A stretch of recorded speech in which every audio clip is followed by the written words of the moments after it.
Good morning, everyone. Bill Lovelace with Long Beach Local News here at Rosie, the Riveter Park.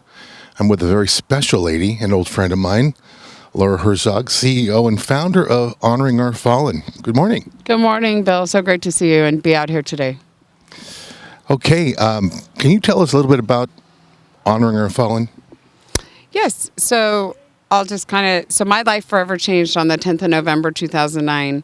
I was sitting in my office. I was a civilian contracted employee for the government, and sitting in my office on the 10th of November, 2009, and the first sergeant in the Marine Corps comes into the office and he says, "We got to go in 10 minutes. And I thought, oh, great, another cake cutting, because that's the Marine Corps birthday. And little did I know that my life was forever going to change that day. It was just about 37 minutes later. I was sitting in the living room of the family with Mary Hardgrove and the family of Lance Corporal Justin Swanson, 21 years old from Anaheim, who had just been killed by an IED in Helmand Province, Afghanistan. And it was at that time, Bill, that I realized that I, too, like many of us, took my freedom for granted. But when you sit in the living room with a mom who has just been told the most devastating news of her life, your son's dead, and he's not coming home, that hit me to the core of who I am. So I finished my 2-year contract at the base, and then I started Honoring Our Fallen, and we just turned 13 years old, and I've now traveled around the world, Saipan, the Philippines, traveled around the world serving casualty missions for our active duty military. And it's something that until my last breath, I will continue to serve these families, and that's why we're here today, and I appreciate you coming out. So we are here today to ensure that their sacrifices are not forgotten by reading the names at the wall. Lewis Hutchinson, Anthony Vargas, Dakota Ray Hughes, Robert Michael Kelly, Edward Bolden, James Bray Stack. So thankful to the city of Long Beach, Jerry Shipsky, the Park and Rec department at that time, that allowed us the right of entry to put these plates up on this wall. What year did you start this wall? 2015. Wow. Every Memorial Day you do this, right? Absolutely. So we start as the sun rises and we gather with Gold Star families. Some may not know what a Gold Star family is. So you'll often see people driving down the street with a red flag with a blue star in the middle. That means they have an active duty service member. So that's the blue star.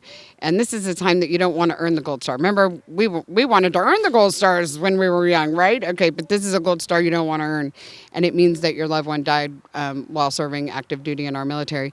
So we come out and we have active duty military. Right now we've got Marines. We had Marines and soldiers and police officers, and we come out and we start as the sun rises with a bagpiper tribute, and then we read the names from the first casualty from 9/11 all the way until Kabul, and that last name is read. We also do have several plates here that honor those that have lost their lives in training exercises.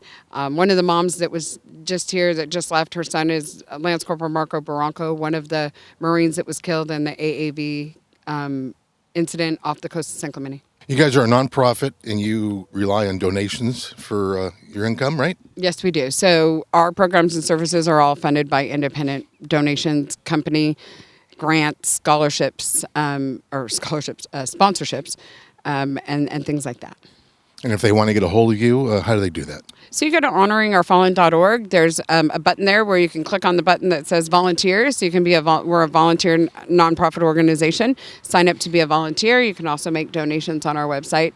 It takes a village, and so we're always looking for volunteers that are willing to come out and help us. Fantastic. Laura, I want to thank you for coming on Long Beach Local News and joining us, and I wish you all the luck and all the best in the future. Thank you so much, and thank you for sharing it. And we're thankful again for all of you watching from the city of Long Beach and for allowing this to be here. It makes a difference. Every day is a Memorial Day for our families of the fallen, and so it means so much that they can see the community members that we see right over here at the wall right now that are out here with their young children and reminding them that our freedom isn't free. Thanks again. Thank you.